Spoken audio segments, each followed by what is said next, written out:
3 questions before I fire you up with another great interview. First, if you need a video for your site to help increase conversions and make more sales, who do you turn to? Revolution Productions. Their videos make it easy for customers to understand your product. And even though they're inexpensive, Revolution Productions uses animation techniques and high-quality video production values to tell a compelling story. And Revolution Productions is trusted by SendGrid, SnapEngage, Freelancer, and others. Go to revolution-productions.com.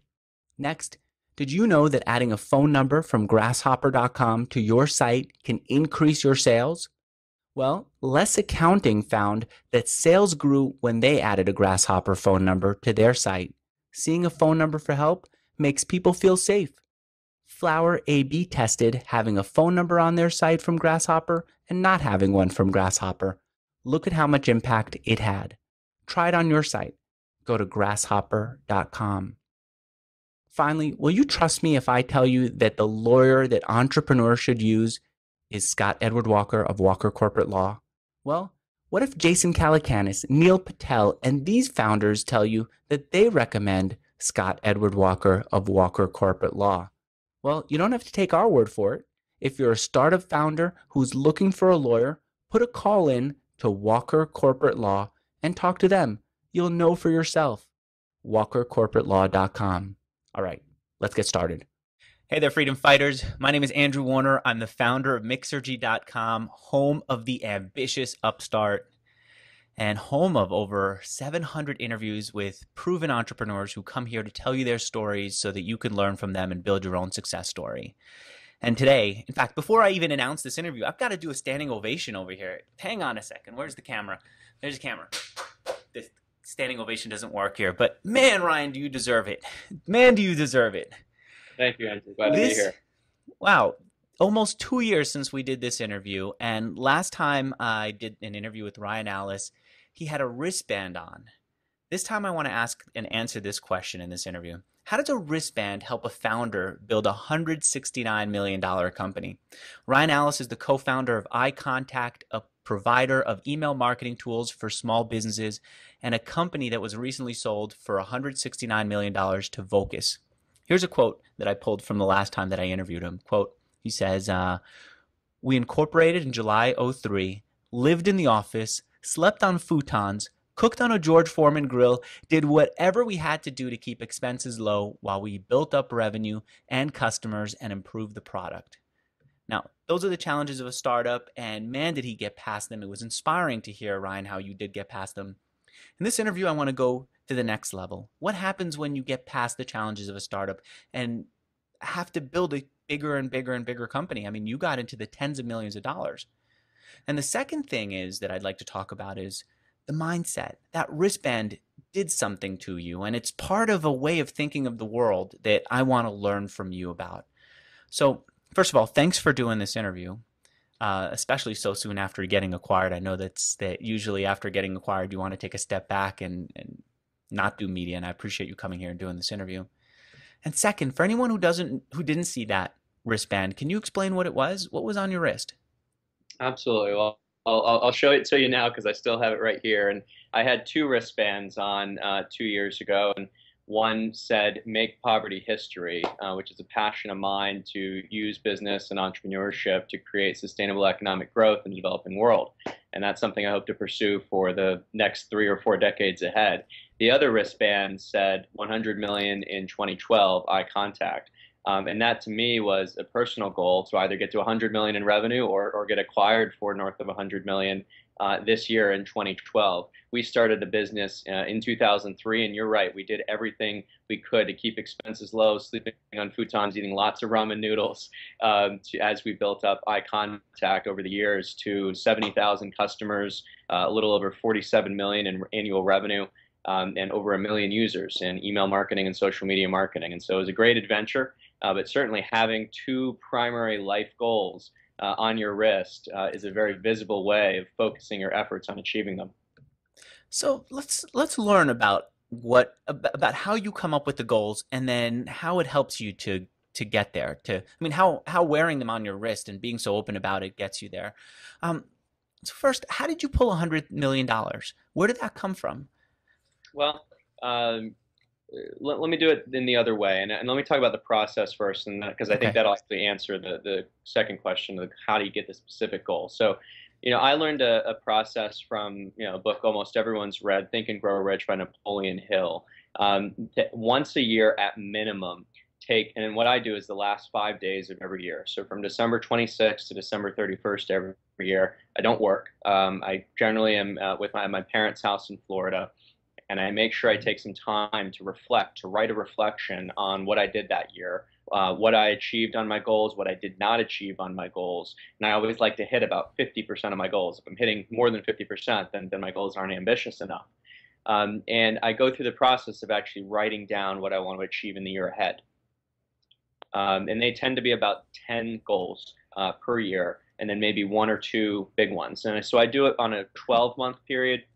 So I have a 1 year goal, set of goals, a set of goals for 5 years, and then a set of sort of lifetime goals. And so within those three categories, every year I update that list, and I ensure that what I'm doing on a day-to-day, week-to-week, month-to-month basis ends up aligning toward the primary goals I want to achieve that year and the longer-term lifetime goals. So how do you, well, first of all, how do you come up with the list of goals? The thing is that when I sit down, I'm not, well, in fact, I'm having a hard time coming up with the right questions here. I'm really excited to be doing this interview, and it's showing in my voice. I should be so much more professional and so much more composed than I am right now. But can you give me an example of what's on the list? What kind of things would you have on the list beyond building a $100 million company by 2012? Sure. So it might be travel countries that I want to visit that year. Hmm. It'd be personal traits and values that I want to sort of build into my character over time and work on improving. It might be experiences. For example, last year, one of my goals was to go skydiving for the first time Hmm. and check that off the list. And oftentimes, it sometimes might be educational. And oftentimes many are within the realm of business and entrepreneurship. And in terms of the process of setting the goals, you have those categories, family, personal, experiential, educational, and professional and business. And then you put in a couple goals for each. And it really doesn't take that long. It really takes maybe a couple hours to do at most Hmm. every year. And then I have a personal wiki, which is a password protected, sort of like Wikipedia, just for me. And I keep my, goals going all the way back to 2002, when I was 18, to the present by year. And then every few times a week, I go in and sort of do a journal update to sort of see how I'm progressing each week and whatever I'm learning. So that's the process I go through in the categories I have for the goals. So one of the things that happens to me when I set goals like that is there will be one thing on there like run a marathon every quarter. And then I'll get to maybe March, maybe April, and realize that I'm not anywhere near running a marathon. And I'll be afraid to look at all the goals and I'll ignore them, because I don't want to feel like a loser. I don't want to feel like a failure. And then by the middle of the year, about July, I'll have forgotten completely about the list, and then I'll reevaluate it in December. Does that ever happen to you? Do you ever feel like that? Well, here's the secret to success. You have to be willing to fail enough times to figure out how to succeed. Okay. So for me with goals, um, the secret with goals is if you're hitting 75% of your goals aren't ambitious enough. And most people feel bad when they don't hit a goal. I feel bad when I'm hitting too many of them, as ironic as that sounds. And so you want your goals to be sufficiently ambitious that they're hard to get to. I remember we chatted last time about a goal I set when I was 16 to build a company to $1 million in sales by the time I turned 21. And I told you I missed that goal by 18 days. Hmm. But you know what? I was 21 years old in 18 days, and iContact got to $1 million in sales. And that enabled me to do everything that came after. And so you want to have ambitious goals. And I actually did have a goal to run a marathon in 2010. And I was all set to run one in April, and then I got sick. And so I signed up for a December marathon and ended up spraining my ankle and only finished a half marathon. And so sometimes you miss your goals, and that's okay. And you just have to you have to understand that the best way to succeed is to fail sufficiently. And I think Edison failed 5,000 times in trying to come up with a filament before he came up with a successful incandescent light bulb. And keeping that mindset in place is critical to long-term success. I see. So I might maybe in July realize that I haven't run a single marathon, even though I promised myself I'd run four, and say, goal setting just doesn't work. Or just ignore it completely. You'd say, you know what? That's part of the 50% that I'm not going to get done. It means that I'm setting the right kind of goals. Let's adjust. And then you will adjust throughout the year. You never adjust your goals. Your goals are locked for the entire year, right? Okay. You have to judge yourself against your original projection. Um, but you set a goal, you set a series of goals, and maybe 10, and you try to do five or six. And that's how I do it anyway. Okay. All right. So goal setting is one. And we talked about how you do it. What else? What about reading books? You're someone who just loves to learn. I looked past. I read the transcript of our past conversation, and you kept referring to books and how they change your life right from an early age. How do you read books different? Do you think than the average person might be reading books, who's not getting as much out of them as you are? Well, I think the successful entrepreneur is often a voracious reader. The successful person is often a voracious reader. And for me, it was the formative years of my life, where my teenage years, where I really was exposed to, through my parents, some really important books. And I remember mentioning to you Think and Grow Rich, Rich Dad Poor Dad, How to Win Friends and Influence People. And then there's some others that really inspired me. But those were the three that really opened my mind to personal development and personal finance, which ended up being critical to my later growth and success. I don't read, that much more. Maybe I read two books a month. It's not that much. But I don't watch TV. I might watch a total of a half an hour of TV per month. I don't have cable. I don't have an antenna. So if I want to watch TV, I have to go out to watch TV. And I think that is an important characteristic I find in other similarly ambitious people, that they focus their time and their efforts on doing the things they love and what they're passionate about, and not being sort of sedative in one place, watching information come to them. You mentioned education beyond reading books. Where else are you learning? I mean, you learn every day, right? You learn through the mentors and the people in your life. I'm actually considering additional schooling and education. I dropped out of UNC in order to build iContact, so I may go get a graduate school degree some point in the next few years. But I think that the most important place you learn from is from the primary two or three mentors in your life. And I try to surround myself and find people that are 10 or 15 years ahead of where I am, that I can learn from, and go out and just simply model from them and learn from them.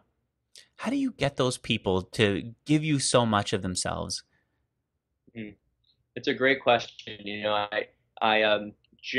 my case, they were either the people that I hired as my C-level executives, Hmm. or they were the folks that invested in iContact, either as equity investors, angel investors, or as advisors. And so I think it's important to find people that have already achieved what you want to achieve and bring them into your life. But in order to get the level of collaboration, you often need to align economic interests in some way, by I see. allowing them to invest in your firm, or by potentially paying them on a monthly basis for their advice. And what I found is that by having a CFO who was, in his mid to late 40s when we hired him, had already been CFO of a company that exited for $500 million plus dollars about 10 years ago. By having him as a mentor, by having, his name is Tim Oakley, our CFO, by having a guy named Buck Goldstein as a mentor, who had been a venture capitalist, who'd been a public company CEO, by having Jit Sinha from JMI Equity and Carter Griffin from Updated Partners. These were the people, along with my senior team, that really gave me the knowledge I needed to execute and build iContact into a successful company. Do you have an example of that? Well, actually, what I'm looking for is this. I think I've got an example. 2006, you hired the CFO, Tim, right? You got it? And he helped you raise $500,000 in funding, and you used that to buy pay-per-click ads on Google. So I can see how these guys help you. But what I've noticed is that I've interviewed a lot of entrepreneurs who have good CFOs who have great investors, but they don't tap them for information, for knowledge the way that you do. How do you do it? Is there some formal way that you do it to make sure that you're getting the most out of them instead of doing what most people do, which seems to be um, just give the investors as little or as much as you have to, and then get them to back away so that you can focus on your work? What do you do to make sure that you're learning from them and growing? Well, I think the key is in the selection of the people, and then ensuring that there's an ongoing process for you to spend a lot of time with them to learn from them.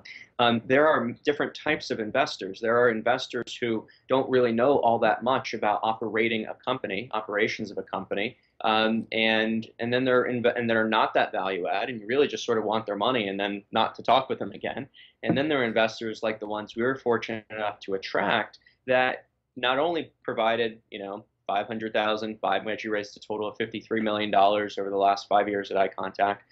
They not only provided money, but actually provided, strategic advice. And every 6 weeks, we would have a board meeting or a board call, and I would get interaction on a formal basis. And then I set up a monthly call with our major investors from JMI Equity to make sure I was getting the feedback and the mentorship and guidance that I wanted to ensure that I got. And then on the CFO standpoint, his office was next to mine, and so we would see each other every day. And then a tactical thing that we did with our senior leadership team, because sometimes teams get they're bad at communicating.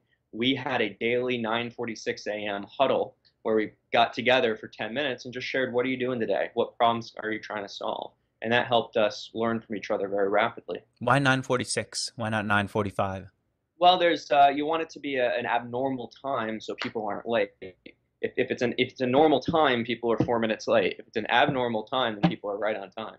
Because they feel like there must be a reason why Ryan picked 9:46. I better go and see what that reason is. You got it. All right. And all you do there is just talk about what are you guys up to today? What do you plan? What are your plans for the day? That's as informal as it is. Yep. What's your schedule, and are you hitting any roadblocks? Before I get into the rest of this, the way that you work, you mentioned you raised $53 million, right? That's right. You were basically at cash flow break even. You had a business that, from what I could tell, didn't need that much money. Did you raise that money to take some cash off the table back then?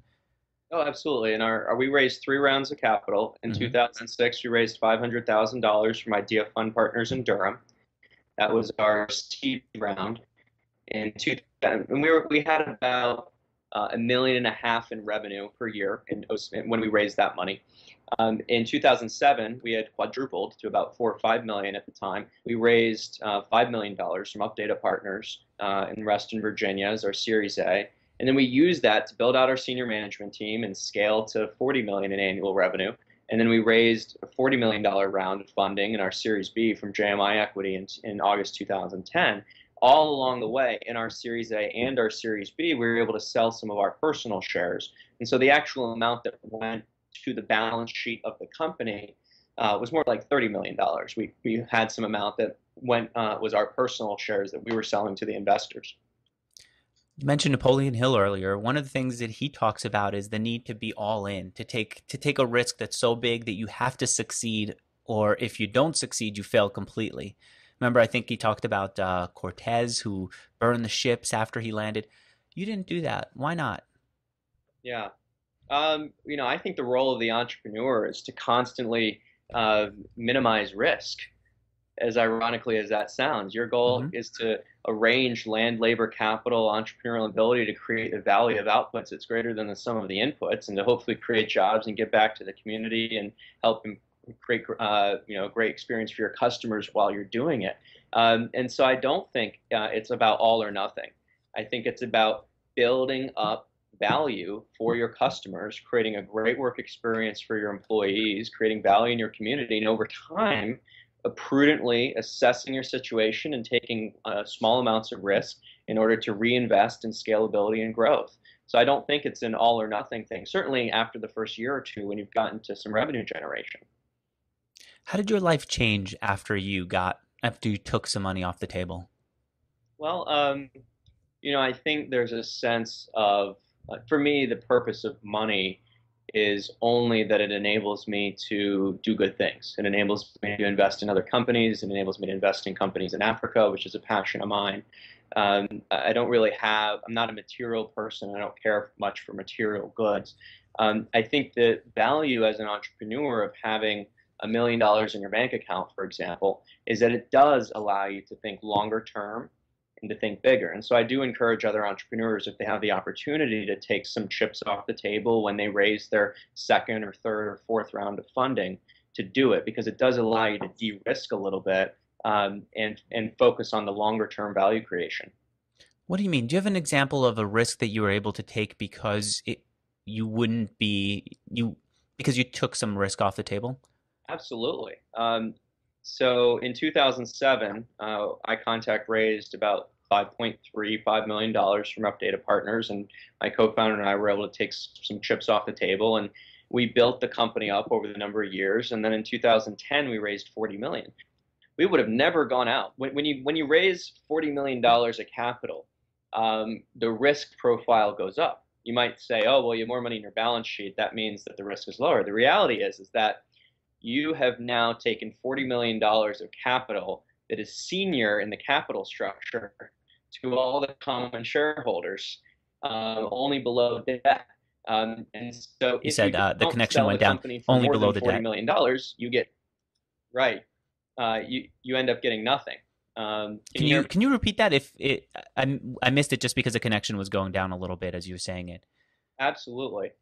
Thanks. Basically, what we were when we raised $40 million in Series B preferred security, which is how you do venture capital, that $40 million is now senior in the capitalization structure, which means above all of the common shareholders, which is me, my co-founder, all of the employees. And so if you don't sell for more than $40 million, you get nothing, right? And we would have, but you needed that capital in order to go out and really take chances and really go big in the market. And we wanted to go big, or we wanted to go home, but we didn't want to be foolish about it. And so we took some chips off the table, which allowed us to think long term and get the capital we needed to succeed.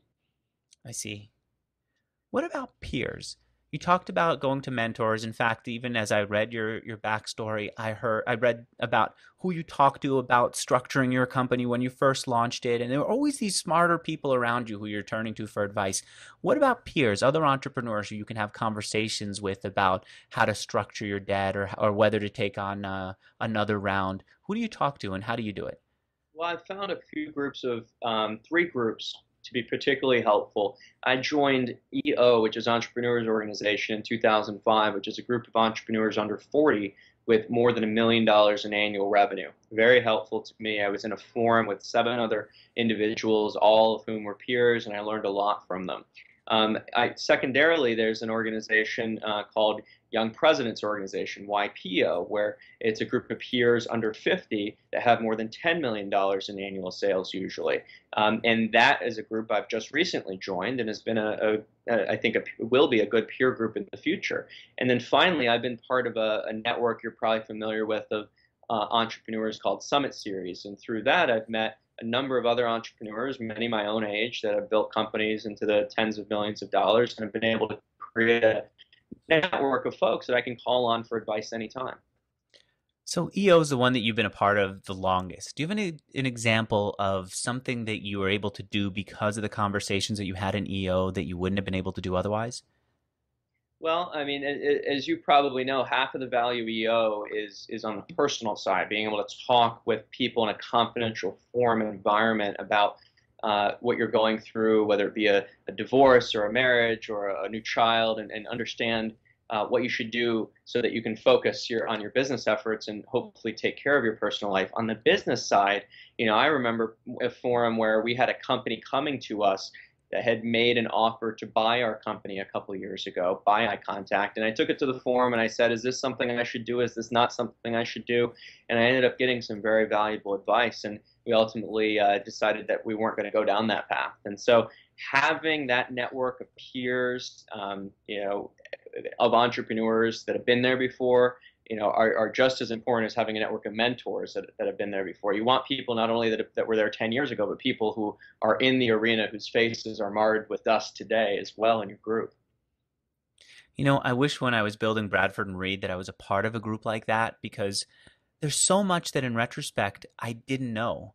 I didn't, for example, know the importance of diversifying your revenue. I thought, well, if I have a few customers and I can take better care of them and really build relationships with them, I didn't recognize, well, if you have a few customers, then if one of them goes down, you've lost a significant portion of your revenue. I didn't recognize that until I had an audited financial statement where they put that down as a risk, where I thought it was one of the good decisions that we made in the business. I didn't recognize when sales were going down, I was comparing myself constantly to sales at their height and thinking I'm a failure or this company's a failure instead of realizing, wait, take a step back. If you look at this as it is, you realize that there's solid revenue there.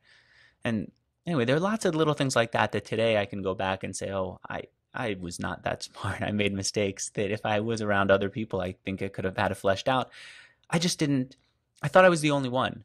I thought I was the only one who was thinking about business the way I was. I thought I was the only one who was ambitious the way that I was, the only one who was impatient the way that I was. And I didn't realize that there are other entrepreneurs like that. You find that too? I see you're smiling as you're saying that. Yeah. But there aren't a lot of entrepreneurs like you, Ryan, right? From an early age, you were able to build up not just a company that raised money from a seed fund, but a company that was generating solid revenue, a company that was going somewhere, a company that kept building up customers. You weren't like a lot of the people who we read about on TechCrunch. You weren't like a lot of people who you might have gone to school with. Where did you find those people who made you feel like this is okay to think this way? Well, building a company is a lonely journey at times, and you have to have a lot of self-confidence in yourself, and you certainly have to have the perseverance to get through tough times. At the end of the day, while there weren't that many folks who were in their 20s building companies at the scale that iContact has reached, there are many, many people out there that are often 40 or 45 or 50. And if you're able to get into those networks and really surround yourself with people 10 to 15 years your senior, if you're a younger entrepreneur, you can often get a network of peers and mentors that have been there and done that. And so, there are thousands and thousands of public company CEOs in the United States alone, and probably tens of thousands that have done it over the years. And so they are out there in every community. It's just up to you to find them and to bring them into your peer group. You said it's lonely to be an entrepreneur. And I've heard several entrepreneurs, both in my audience and in interviews, say that it's lonely to be an entrepreneur. I want to understand that because I have to say, I never felt lonely like an entrepreneur. I felt like there were too many people around, too many customers, not too many customers, but a lot of customers, too many people who were vying for my attention. And what I did feel was scared a lot and do still, frankly, now I feel scared a lot even though things are fine, nothing's ever going to go bad. But I feel like, what if I screw up in an interview and I say the wrong thing? What if I admit that I'm nervous in an interview that should be routine and people see through whatever exterior I put up? What if my customers all disappear tomorrow? Scary, but I don't understand lonely. Can you help me understand it? Maybe I'll identify with it once I really understand what do you mean by lonely? When do you feel lonely? How do you feel? Yeah.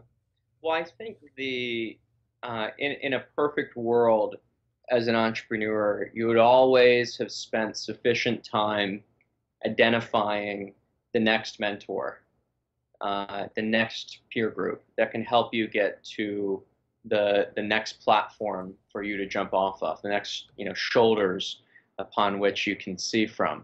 I think something I speak about often having fortune to find a number of mentors, but something in hindsight that I wish I would have spent more time on is actually finding people proactively before I needed them as opposed to after I needed them, who were one or two steps ahead. And while I found in EO a great group of individuals who had built companies between, say, 1 and 25 million in annual revenue, once we got to sort of the 25 million in annual revenue mark, I didn't find as many local mentors that I could connect with. And so, there's this combination of, I hadn't really found too many people who could relate to, who I could gain advice from.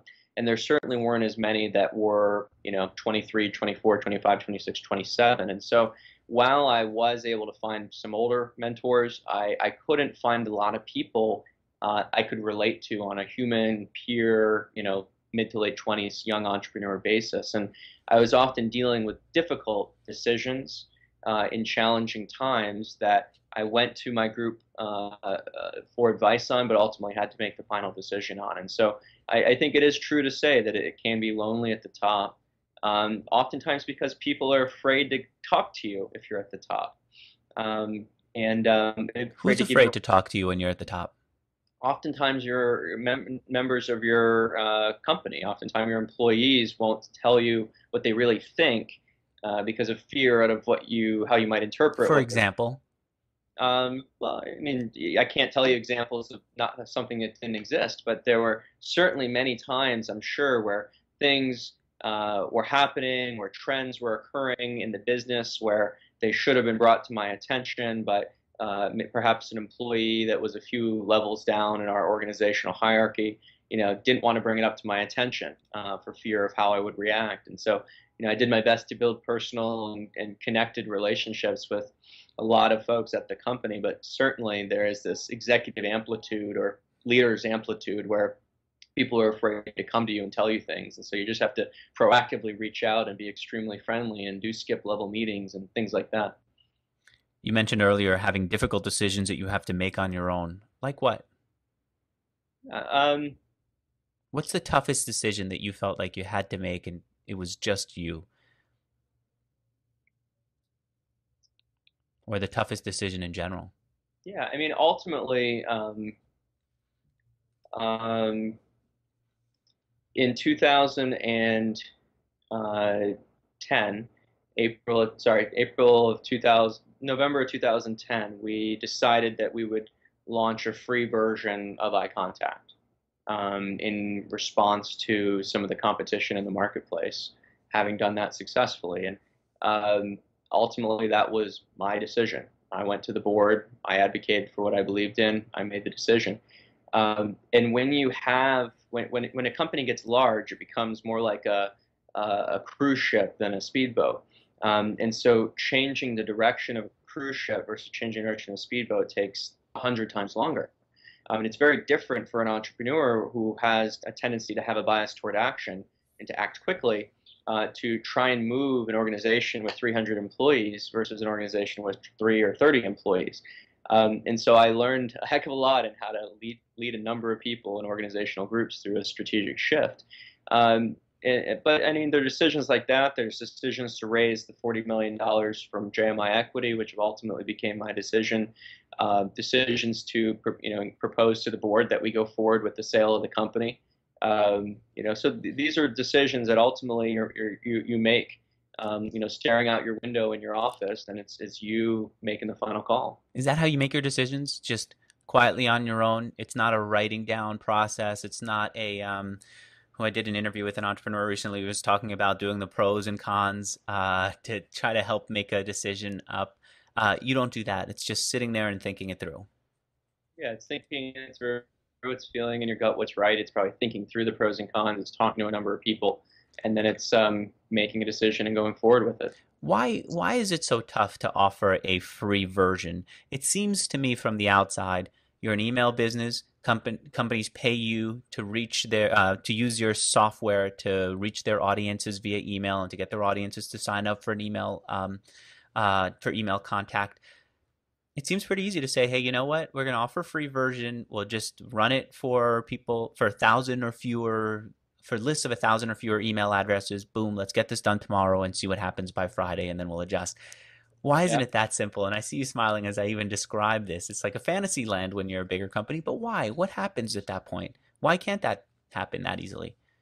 Well, imagine you had a company with 45 million in revenue, um, and 20% to make up a number of your revenue happen to be in that range in which you're about to make free, So you give right? up 20% of your revenue. But once you've decided and have told the board, this is what I want to do, and they say, you know what? Okay, Ryan, you're the boss. You have a vision here.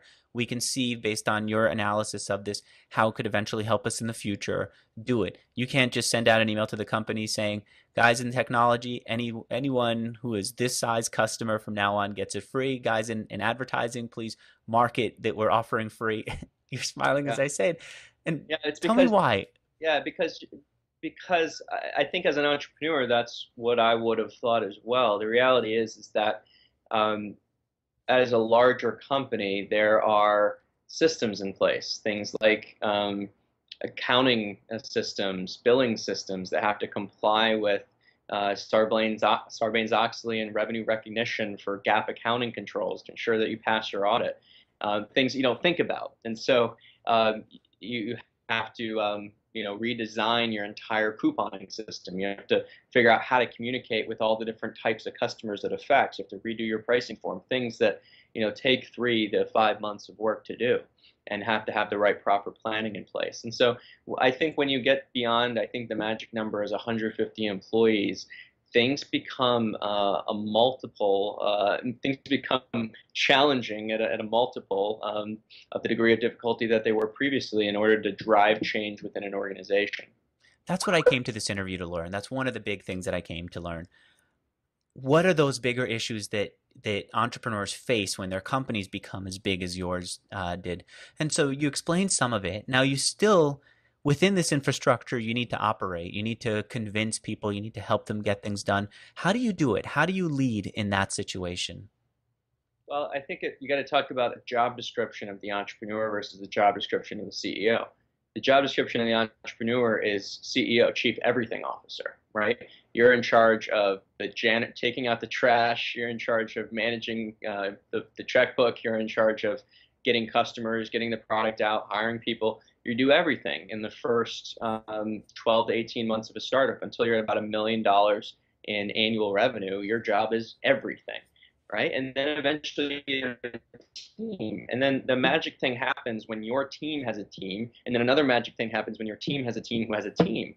And so it generally tends to be that when you get to a scale of about 50 employees, you need these wonderful things called processes, and you need these other wonderful things called metrics. And your job becomes a leader, becomes the person who sets the big picture strategy and the key metrics for success. And then all your job as a chief executive officer rather than a chief everything The chief officer what is officer to versus the chief hire and everything recruit officer? and retain the senior team. It's to set the key performance indicators for the chief executive officer. Okay. So it's basically building the team, right? It's recruiting and building the team and maintaining the team. It's holding them accountable to results and setting the right KPIs for the company. And it's raising funding, make sure you have a strong balance sheet. It's owning and being accountable for the results of the business. And it's culture, and it's relations with the media and relations with investors. That is the job of a chief executive officer. As a leader, as someone who inspires others. It's not the job of the CEO to do everything. And it is hard as an entrepreneur who is a detail-oriented micromanager, at times we all are as an early stage entrepreneur, to step back and realize you have to delegate, you have to get the right people in place, and you will only scale beyond 5 or 10 million in annual sales if you get a solid team behind you. You mentioned having processes and metrics.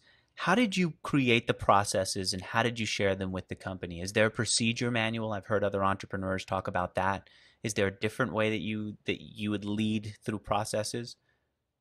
Yeah, well, I think you have company-wide processes for things like payroll, things like granting stock options, for things like employee policies type of thing. And certainly every company has an employee handbook generally. It's good to have it on an intranet or a wiki so that it's editable and updatable. And we had a corporate intranet. We used ADP for our payroll. We had an HR system with ADP. And we collaborated and communicated through an internal system on Salesforce called Chatter, and of course through email. And so over time, you establish accounting controls and processes, you establish HR controls and processes, and then you have processes for achieving your corporate objectives that your second tier, your senior leadership team puts in place to be able to achieve the results. And it's sort of up to them to create the processes in their departments. So what we do here at Mixergy is once this interview is done, I upload it to using CyberDuck to Rackspace. Joe, the editor, downloads it. He has a how-to guide that's within our manual that shows him how to how to put it into ScreenFlow, how to edit within that, how to export it, how to post it on the website, and so on. It's all organized that way. And that's what I've been hearing from some past interviewees that they've done. Did you do the same thing? Do you also create a similar collection of those how-to guides internally? Or was there more flexibility because you want people to think for themselves? It feels like I'm hearing both things in interviews. Sure. Well, I think you have all companies are a collection of people, product, and processes. And oftentimes it's your processes that differentiate your company, in addition to your people and your product. And so we documented nearly everything. I remember in year 2 of the company sitting down and personally writing the first employee handbook that documented all our processes. Eventually, you have to open source the process list, and that's why we put it on a editable corporate wiki where anyone could add to it and subtract from it. And then eventually the processes become departmentalized as you grow to another size of scale. Sam Carpenter, who wrote the book Work the System about how to create these systems, said that you should also identify what your company stands for so that everyone else knows where these processes originate and how these processes should work. Did you do that? Did you have a list of things that you stood for at iContact? Well, we had originally a list of 10 company values, and we thought, that we checked the box on that, but really we had failed. And we had failed because we didn't know what they were. And they were very vague and abstract. And I even tried to say what they were as the CEO, and I could get to 4. And so in 2009, we went through a process to come up with 5 company values we call Wow Me. And they are to wow the customer, operate with urgency, work without mediocrity, make a positive wake, and engage as an owner. And I'll be able to tell you that in 50 years because it has an acronym that's memorable, that's pronounceable, and everyone in the company knew Wow Me and knew what our values were and could relate all the things that we did in the organization back to the core values of the organization. How do you come up with that as an entrepreneur? Here you are. This is creating this list of values could either be the most corporate-y thing you do that's a little too rigid and won't even be remembered by the founder as the first list, or it could be something that you feel you're inspired by and that it allows you to create the future, to almost play God in business. That's kind of what we're about. We're creating something the way that that writers might create whole world in novels. We're creating it in the real world. How do you do it right? How do you make it that inspiring? Do Yeah. you have a team that you work with on this? I'll tell you Is there a process to get there? the exact way we did it. But first, I'll say that every company needs to define in words its culture. You need to define in words your why statement, and you need to define in words your values. And our culture was fun, creative, caring, hardworking, and those were the four adjectives that we applied to our culture. We in our why statement was to make online communication easy for small and mid-sized businesses and nonprofits so that they could succeed and grow. And then our values were Wow Me that I just shared with you. And I think it's one of the first things you do when you get beyond a handful of people. When you get to 10 or 15 people, you need to define the adjectives that describe your culture, and you need to take the time to write down the values. Now, what we did is we did it in year 6 of the business. And so we already had a value statement, but it was too long. And so we got our entire senior team together, and we decided to brainstorm. We did this in one day with the help of a third-party consultant. And we brainstormed a list of dozens of words that we felt described our culture. And then we grouped them into similar words, and then narrowed them down to 10, and then we narrowed them down to 5, and then we rearranged and wordsmithed to make them fit into an acronym. And then all the other words that we had, we ensured in the description of each one that we included. And that was an important part to make sure there was legitimacy across each department and that the senior team felt that they were the right values. A lot of entrepreneurs in your situation would say, dude, leave me alone. I'm running this company that's growing at hyper speed. I have way bigger issues than how to create this document that seems more like a Northrop Grumman requirement than, an entrepreneurial obligation. And so they'd pass it off.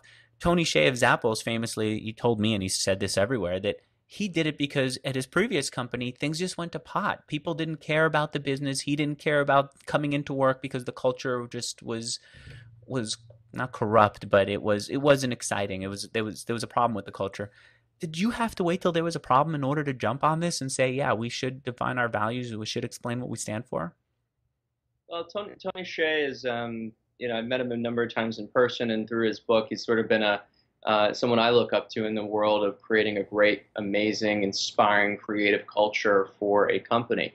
And I think at the end of the day, once you get beyond 10 or 15 employees, your success is entirely dependent on the success of your employee base and their inspiration to come into work and be motivated every day, value, and achieve. And you just can't create a great company if you have hundreds of people walking around that are not inspired to give it their all every single day. And so we passionately cared about the purpose of our business. We passionately cared about the employees and our full team. We passionately cared about our community. And we passionately cared about our customer base that we served every day.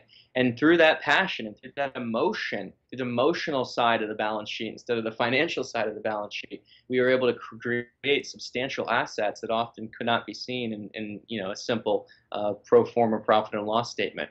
And so I believe that you should invest once you get beyond a handful of people in creating an amazing culture at your workplace. All right. I'm wondering what don't I know to ask you about the last stage of the business? What I mean is, well, maybe I could ask it this way. If you were to go back to the you that you were 5 years ago and say, here's what's coming up as we get really big, you should be prepared for these challenges.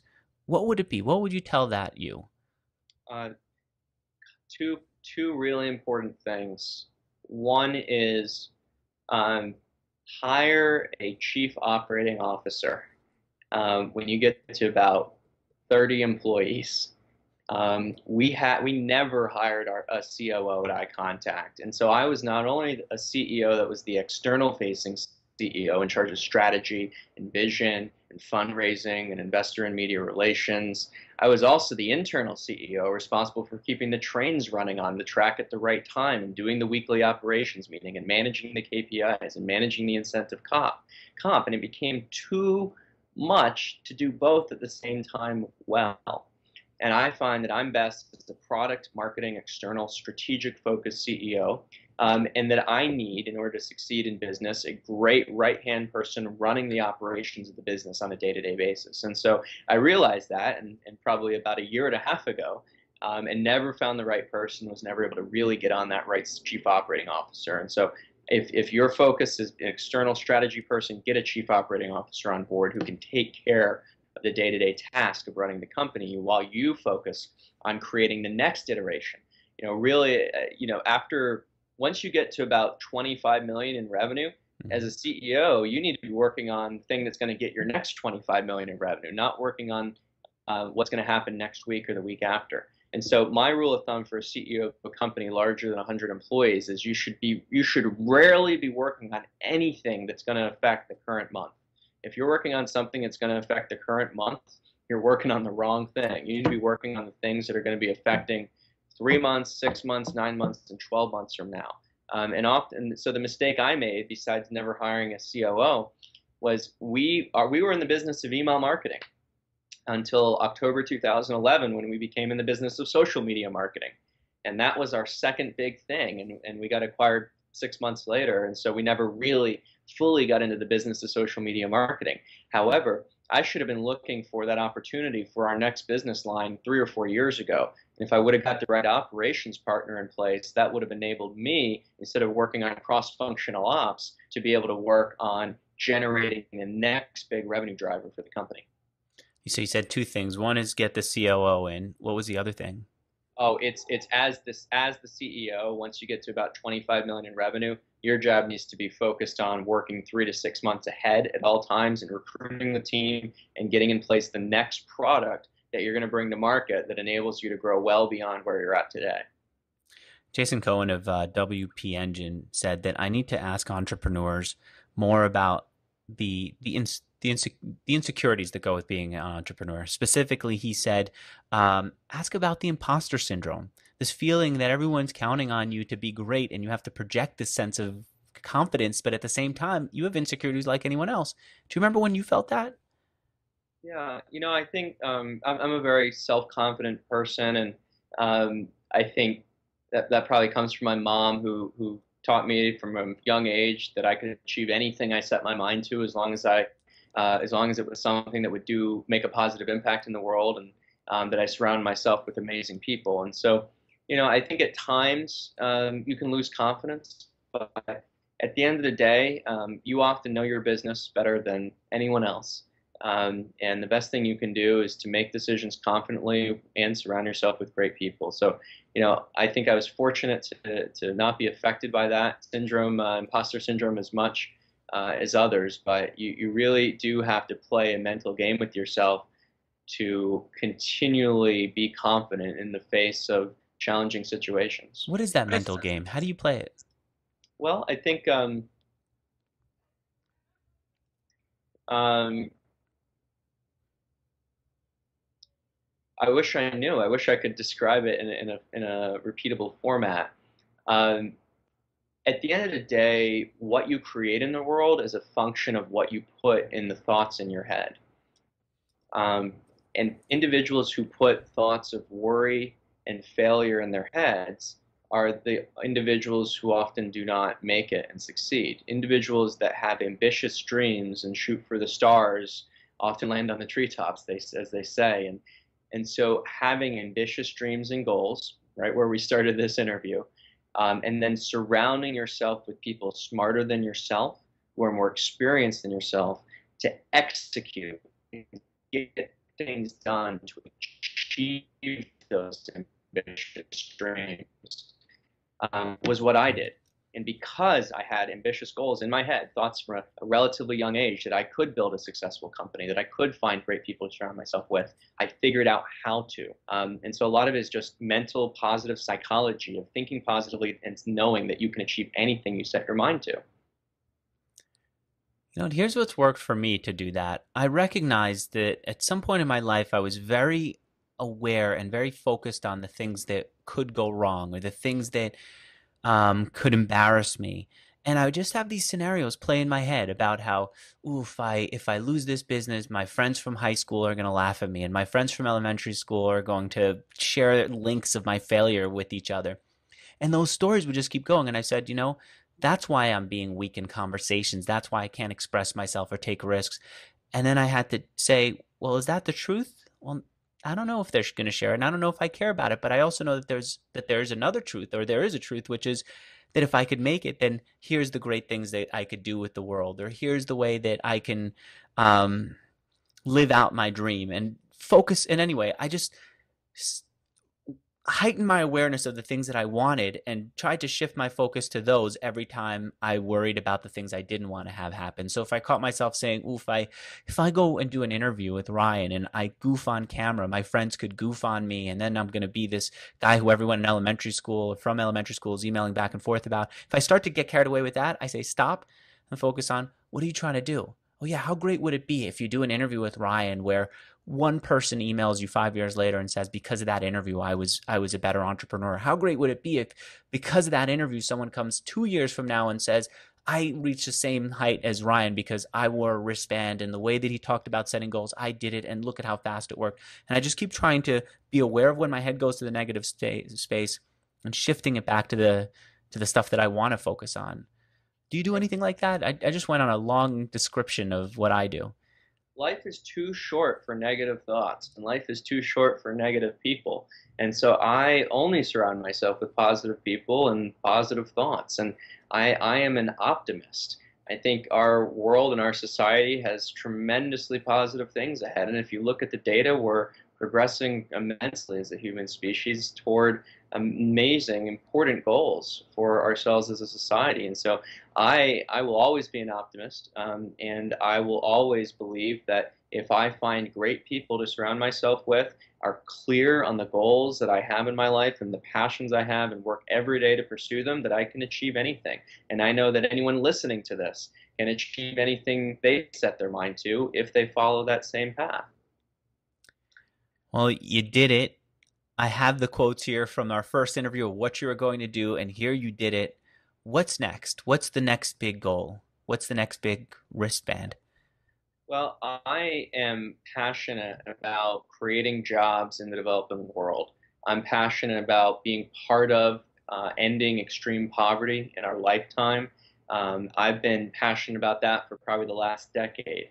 I still wear that white wristband that says "Make Poverty History" from 2005 from the One campaign. I've worn it now for about 5 or 6 years. And to me, I went to Africa in 2008, to Kenya and Uganda for the first time. Since then, I've started investing as an angel investor in companies in both Nairobi and Kampala.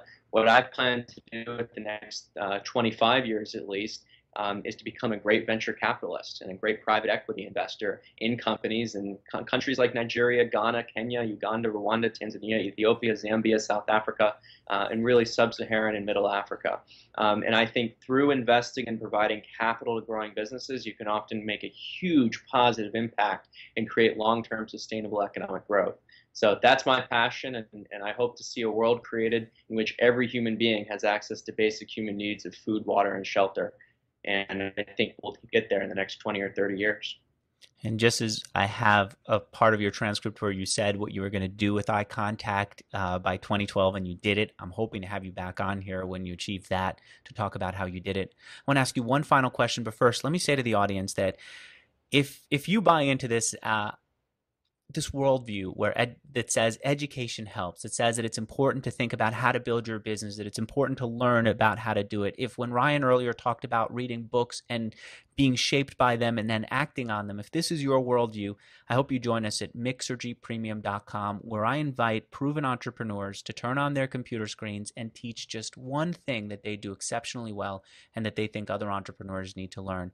And we've done this with copywriting, we've done this with sales, we've done this with customer development, all with proven entrepreneurs. Turn on their computer screen and spend about an hour focusing on making sure that you can do this.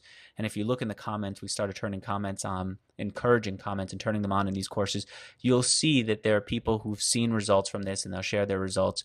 And hopefully in time we can get some people who also will be open about their failures from the courses, because I'm not looking to just have those comments be a place to show off. I'm looking for them to be a place where we can help each other build our businesses. So if this is your worldview, go to Mixergy Premium. If you're already a member, you get access to all those courses. If you're not a member, I hope you join us. In addition to giving you all that good stuff, it also gives everyone else access to Mixergy interviews. Joe, who edits them, is actually being paid not by me, but now being paid by premium members. And the same thing for Ari Saint, who put together this great outline and great research on this interview. And the whole operation here is functioning thanks to you guys who sign up to and are members of mixergypremium.com. All right, final question is this. If you could give us one takeaway, if people are overwhelmed by everything we've talked about up until now, but still want to do something, still want to develop one positive habit, maybe based on based on your experience, what habit would you recommend, would you encourage us to develop in ourselves? I think the most important thing for anyone out there, entrepreneur or not, is to follow your passion every single day and find a way where you're creating value for other people, creating a positive impact in the world, and making a difference. And if you can align what you love to do with what you do every day, you will make way more money than you can imagine today if you simply work hard at it and surround yourself with amazing people.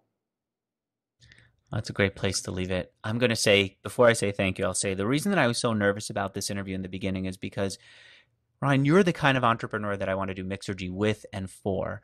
I don't want it to be about the get rich quick. I don't want it to be about I want it to be about your kind of entrepreneurship. You're having a deep impact on the world. Even when I told my wife on Skype that you were coming on here, she said, "Oh, he's the guy with the B Corporation. He's the person who," and then she started on Skype telling me all the things that she admired about you. And I could do the same thing with her, which is to say that you have this vision for doing something big. You have this vision for helping people, and you just keep doing it every day and achieving it every day. And I'm really just so proud that I have an opportunity here to talk to you, and I'm so proud that this is the kind of site where we can have the hour-long conversation that you and I had. And so, beyond thanking you for just doing this interview, I want to thank you for just being out there and being an inspiration. Thanks, Ryan. Thank you, Andrew. All right, and thank you all for watching. We couldn't do this without you, and I'm really glad that there are people out there who care about this stuff as much as I do. It makes me feel maybe this is what keeps me from feeling lonely, knowing that you guys are out there and care about these kinds of questions the way that I do. Thank you, Ryan, and thank you all for watching.